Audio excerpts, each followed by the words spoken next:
Genuinely speaking, ಅಮೃತ ಅವ್ರು ಯಾರನ್ನಾದ್ರೂ ಇಷ್ಟಪಟ್ಟಿದ್ದಿದೆಯಾ, heart break ಆಗಿದೆಯಾ, ಲವ್ವಲ್ಲಿ ಏನಾದರೂ ಮೋಸ ಹೋಗಿ ಅಥವಾ ಬೇಜಾರಾಗಿ ಆ ಟೈಮಲ್ಲಿ ಏನು ಮಾಡಿದ್ರು ಅಮೃತ ಅಂತ? ಹಾರ್ಟ್ ಬ್ರೇಕ್ಸ್ ಯಾರಿಗಾಗಲ್ಲ, ಎಲ್ಲರಿಗೂ ಆಗುತ್ತೆ. ನನಗೂ ಆಗಿದೆ ಹಾರ್ಟ್ ಬ್ರೇಕ್ಸ್ ಎಲ್ಲ. ನಿದ್ದೆ ಮಲ್ಕೋತಾ ಇದ್ದೆ, ಸೋಷಿಯಲ್ ಮೀಡಿಯಾ ಆಫು. ಅಲ್ಲ, ಚೈಲ್ಡ್ ಥರ ಸ್ಟೇಟಸ್ ಎಲ್ಲ ಹಾಕ್ಕೊಂಡಿದ್ದೀನಿ ನಾನು, ಡಿ ಪಿ ತೆಗಿಯೋದು ಆ ಥರ ಎಲ್ಲ ನಾನು ಮಾಡಿದ್ದೀನಿ. ಈ ಒಂಥರ ಈ ಚೈಲ್ಡಿಶ್ ಆಗೆಲ್ಲ ಮಾಡ್ತಾರೆ ಗೊತ್ತಾ, ಕಾಲೇಜಲ್ಲಿ. ಆಮೇಲೆ ಒಂದು ಸ್ವಲ್ಪ ವರ್ಷದಿಂದ ಮಾಡಿದ್ದೆ ಅನ್ಸುತ್ತೆ, ಒಂದು 6 ವರ್ಷದಿಂದ ಏನೋ ಮಾಡಿದ್ದೆ ಅನ್ಸುತ್ತೆ.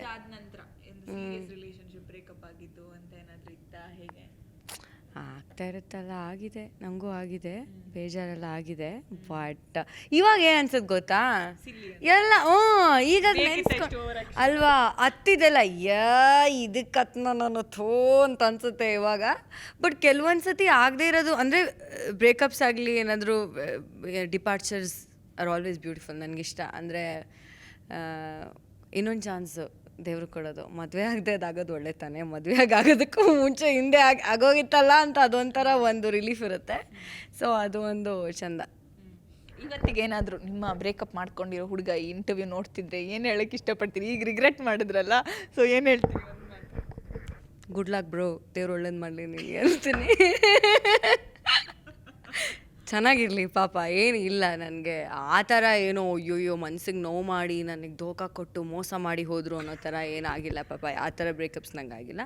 ತುಂಬ ಅಂಡರ್ಸ್ಟ್ಯಾಂಡಿಂಗಲ್ಲೇ ಆಗಿರೋದು. ಸೊ ಏನು ಪ್ರಾಬ್ಲಮ್ ಇಲ್ಲ, ಚೆನ್ನಾಗಿರಲಿ. ಅನ್ನದ ಸೈಡ್ ಸರ್, ನೀವು ಹೇಳಿದ್ರಿ ರೆಮ್ಯುನರೇಷನ್ ಅಂತ, ಸಿಕ್ಕಾಪಟ್ಟೆ ಇಂಪಾರ್ಟೆಂಟ್. ಇವತ್ತು ನೀವು ಹೊರಗಡೆ ಹೋಗ್ತೀರ ಅಂದರೂ ಕೂಡ ನಿಮ್ಮ ಪಾಕೆಟಲ್ಲಿ ನಿಮ್ಮ ಫಿನಾನ್ಷಿಯಲ್ ಸ್ಟೆಬಿಲಿಟಿ ಅನ್ನೋದು ನಿಮಗೆ ತುಂಬಾ ಇರಬೇಕು. ಅದು ಇಂಡಿಪೆಂಡೆಂಟ್ ವುಮನ್ ನೀವು ಯಾವ ರೀತಿ ಬೆಳೆದು ಬಂದಿರಿ ಅಂದರೆ ನಿಮ್ಮ ತಾಯಿ ಒಬ್ಬರೇ ನಿಮ್ಮನ್ನು ನೋಡ್ಕೊಂಡಿರೋದು. ಸೊ ಫಿನಾನ್ಷಿಯಲ್ ಸ್ಟೆಬಿಲಿಟಿ ಬಗ್ಗೆ, ಜೊತೆಗೆ ರೆಮ್ಯುನರೇಷನ್ ಆಗಿರಬಹುದು, ಈ ಫಿನಾನ್ಷಿಯಲ್ ಸ್ಟೇಟಸ್, ಫಿನಾನ್ಷಿಯಲ್ ಇಂಡಿಪೆಂಡೆನ್ಸ್ ಎಷ್ಟು ಇಂಪಾರ್ಟೆಂಟು, ಹೇಗೆ ನೋಡ್ತಾರೆ ಅಮೃತ ಅದನ್ನು? ಸಿಕ್ಕಾಬಟ್ಟೆ. ನಮ್ಮಮ್ಮ ನಂಗೆ ಸಿಂಗಲ್ ಪೇರೆಂಟ್ ಆಗಿರೋದ್ರಿಂದ ಇನ್ನೂ ಜಾಸ್ತಿ ಇಂಡಿಪೆಂಡೆಂಟ್ ನಮ್ಮಮ್ಮ. ಅವರು ಏನಾದರೂ ಅಕಸ್ಮಾತಾಗಿ ಯಾರಾದರೂ ಗಿಫ್ಟ್ ಕೊಟ್ಬಿಟ್ರು, ಅದು ಏನು ಕೊಟ್ಟಿದ್ದಾರೆ ಅದನ್ನು ನೆಕ್ಸ್ಟ್ ಟೈಮ್ ಅವ್ರು ಅದನ್ನು ವಾಪಸ್ ಕೊಡಲೇಬೇಕು. ಅದು ನಮ್ಮಮ್ಮ ಏನೂ ಇಟ್ಕೊಳ್ಳಲ್ಲ. ಆ ಥರ ನಮ್ಮಮ್ಮ ನನ್ನ ಬೆಳೆಸಿರೋದು.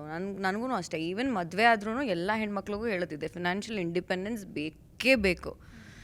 ಅಂದರೆ ಅಟ್ಲೀಸ್ಟ್ ನಮಗೆ ಏನೇನು ಸ್ವಲ್ಪ ಖರ್ಚುಗಳಿರುತ್ತೋ ಅದನ್ನು ನೋಡ್ಕೊಳ್ಳೋಷ್ಟಂತೂ ನಾವು ಹೆಣ್ಮಕ್ಳು ದುಡಿಲೇಬೇಕು. ನಾವು ಡಿಪೆಂಡ್ ಆಗಬಾರ್ದು.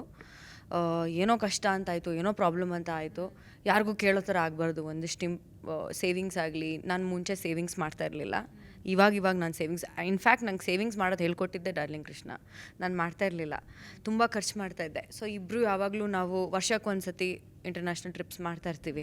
ಸೊ ಆ ಟೈಮಲ್ಲಿ ನೀನು ಏನು ನೋಡಿದಲ್ಲ ಹಿಂಗೆ ತೊಗೋತಾ ಇರ್ತೀಯಲ್ಲ ಎಲ್ಲದಕ್ಕೂ, ಏನು ಸೇವಿಂಗ್ಸ್ ಮಾಡ್ತೀಯ, ಒಂದಿನ ದುಡ್ಡು ಕಿತ್ತಿಟ್ಕೊಂಬಿಟ್ರು ನನಗೆ. ನಾವು ಬ್ಯಾಂಕಾಕ್ ಹೋದಾಗ ಕೊಡಿಲಿ ನನಗೆ, ನೀನು ತೋರಿಸು ಏನು ತೊಗೋತಾ ಇದೆಯಾ, ಅದು ಓಕೆ ಅಂದ್ರೆ ಮಾತ್ರ ನಿನಗೆ ವಾಪಸ್ ದುಡ್ಡು ಕೊಡ್ತೀನಿ ಅಂತ. ನನಗೆ ಅವಾಗ ಅಂದ್ಕೊಂಡೆ ಅಲ್ವಾ ಸ್ಟುಪಿಡಾಗಿ ಏನೇನೋ ತೊಗೋತಾ ಇರ್ತೀನಲ್ಲ ಅಂತ. ಆಗ ಸ್ಟಾಕ್ ಮಾರ್ಕೆಟಲ್ಲೆಲ್ಲ ಹಾಕಿ ಅವರೇ ಒಂದಿಷ್ಟು ಇನ್ವೆಸ್ಟ್ ಎಲ್ಲ ಮಾಡಿ ಹೇಳ್ಕೊಟ್ರು.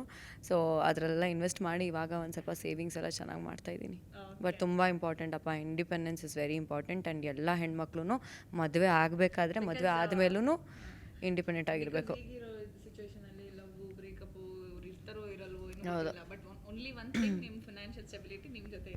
ಖಂಡಿತ ಅದೇ ಕೊನೆಯಲ್ಲಿ ಕಾಪಾಡೋದು. ಎಲ್ಲ ದುಡ್ಡಿಲ್ಲದೆ ಎಲ್ಲ ಬದುಕ್ತೀನಿ ಅನ್ನೋದೆಲ್ಲ ಸುಳ್ಳು. ದುಡ್ಡು ಬೇಕೇ ಬೇಕು ಜೀವನದಲ್ಲಿ. ಅದಕ್ಕೆಲ್ಲ ಸೇವಿಂಗ್ಸ್ ಎಲ್ಲ ಇರಬೇಕು.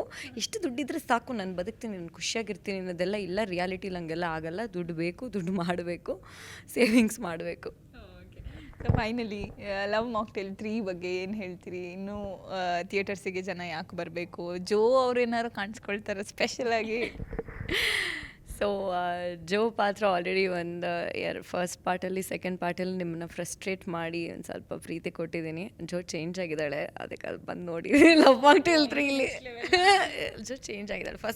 ಸೆಕೆಂಡ್ ಪಾರ್ಟಲ್ಲಿ ಆಲ್ರೆಡಿ ಮದುವೆ ಆಗಿತ್ತಲ್ಲ ನನಗೆ. ಹಾಂ, ಕರೀತಾರೆ. ಅಂದರೆ ಎಷ್ಟು ಖುಷಿ ಆಗುತ್ತೆ, ಒಂದು ಬಾಲಿವುಡ್ ಸೆಲೆಬ್ರಿಟಿಗೆ ಕಂಪೇರ್ ಮಾಡ್ತಾರೆ. So, ಏನ್ ಅನ್ಸುತ್ತೆ ಹಿಂಗೆಲ್ಲ ಕರೆದಾಗ, ಖುಷಿ ಸೆಲ್ಫಿ ಕೇಳಿದಾಗ ತಲೆಯಲ್ಲಿ ಏನು ಓಡುತ್ತೆ? ಅಯ್ಯೋ ಖುಷಿ ಆಗುತ್ತೆ. ಕಾಮೆಂಟ್ಸಲ್ಲಿ ಕೆಲವೊಬ್ರು ಬೈತಾ ಇರ್ತಾರೆ, ಎಲ್ಲಿದ್ದಾಳೆ ಆ ಥರ ಎಲ್ಲ ನೋಡಿದಾಗ ಬೇಜಾರಾಗುತ್ತೆ ಒಂದು ಸ್ವಲ್ಪ. ನಾನು ಕೇಳಿದ್ನಾ, ನನ್ನ ಕರೀರಿ ಅಂತ ಕೇಳಿದ್ನಾ, ಆದರೂ ಬೈಸ್ಕೋಬೇಕಲ್ಲ ಅಂತ ಬೇಜಾರಾಗುತ್ತೆ. ಬಟ್ ಆ ಥರ ನನಗೆ ಸಿಕ್ಕಾಬಿಟ್ಟೆ ಇಷ್ಟ ಕರೀನಾ ಕಪೂರ್. ಆ್ಯಕ್ಚುಲಿ ಅವ್ರ ಸ್ಟೈಲಿಂಗ್ ಇಷ್ಟ, ಅಂದರೆ ಅವ್ರನ್ನ ಕ್ಯಾರಿ ಮಾಡೋದು ಇಷ್ಟ, ಅವ್ರು ವಿಟಿಯಾಗಿರೋದು ಇಷ್ಟ. ನನಗೂ ಸ್ವಲ್ಪ ಮುಖದಲ್ಲಿ ಎಕ್ಸ್ಪ್ರೆಷನ್ಸ್ ಕಂಟ್ರೋಲ್ ಮಾಡೋದಕ್ಕಾಗಲ್ಲ, ಅವರು ಹಾಗೆ ಇದ್ದಾರೆ. ಸೊ ಆ ಥರ ವಿಷಯಗಳೆಲ್ಲ ನಂಗೆ ಸಿಕ್ಕಾಬಿಟ್ಟೆ ಇಷ್ಟ ಆಗುತ್ತೆ. ಎಸ್. ಯಾಕೆ ನೋಡಬೇಕು, ಏನು ಸ್ಪೆಷಲ್ ಇದೆ, ಒಂದು ಮೆಸೇಜ್ ಜನರಿಗೆ ಕೊಡೋದಾದ್ರೆ? ಲವ್ ಮಾಕ್ಟೇಲ್ 3 ಬಗ್ಗೆ ನನಗೆ to be very frank, Krishna Milan ಅವ್ರು ಏನೂ ಬಿಟ್ಕೊಟ್ಟಿಲ್ಲ. ನನಗೆ ಕಥೆನೇ ಗೊತ್ತಿಲ್ಲ ಇನ್ಫ್ಯಾಕ್ಟ್. ಬಟ್ ನಾನು ಏನು ಒಂದಿಷ್ಟು ಫುಟೇಜ್ಗಳನ್ನ ನೋಡಿದೆ, ಮತ್ತು ಟ್ರೇಲರಲ್ಲಿ ಒಂದು ಲಾಸ್ಟ್ ಒಂದು 15-16 ಸೆಕೆಂಡ್ಸ್ ನಿಮಗೆ ಒಂದು ಗ್ಲಿಮ್ಸ್ ಕೊಟ್ಟಿದ್ದಾರೆ ಲವ್ ಮಾಕ್ಟೇಲ್ 3ದು. ಬಟ್ ಅವರಿಬ್ಬರು ಕಾನ್ಫಿಡೆನ್ಸ್ ನನಗೆ ಲವ್ ಮಾಕ್ಟೇಲ್ 1-2ಗಿಂತ 3ನಲ್ಲಿ ಜಾಸ್ತಿ ಕಾಣಿಸ್ತಾ ಇದೆ. ಅಂದರೆ ಅವ್ರು 100% ಇದನ್ನು ಮಾಡೇ ಮಾಡ್ತಾರೆ, ಈ ಸಿನಿಮಾ ಚೆನ್ನಾಗಿ ಆಗೇ ಆಗುತ್ತೆ ಅಂತ. ಈವನ್ KVN ಸುಪ್ರೀತ್ ಅವರು ಬಂದು ಡಿಸ್ಟ್ರಿಬ್ಯೂಷನ್ ಟೈಮಲ್ಲಿ ಸ್ಟೇಜ್ ಮೇಲೆಲ್ಲ ಮಾತಾಡಬೇಕಾದ್ರೆ ಹೇಳ್ತಾಯಿದ್ರು, ಇಲ್ಲ ಇದು ಡೆಫಿನೆಟ್ಲಿ ಈ ವರ್ಷದ ಫಸ್ಟ್ ಹಿಟ್ ಆಗುತ್ತೆ ಅಂತ.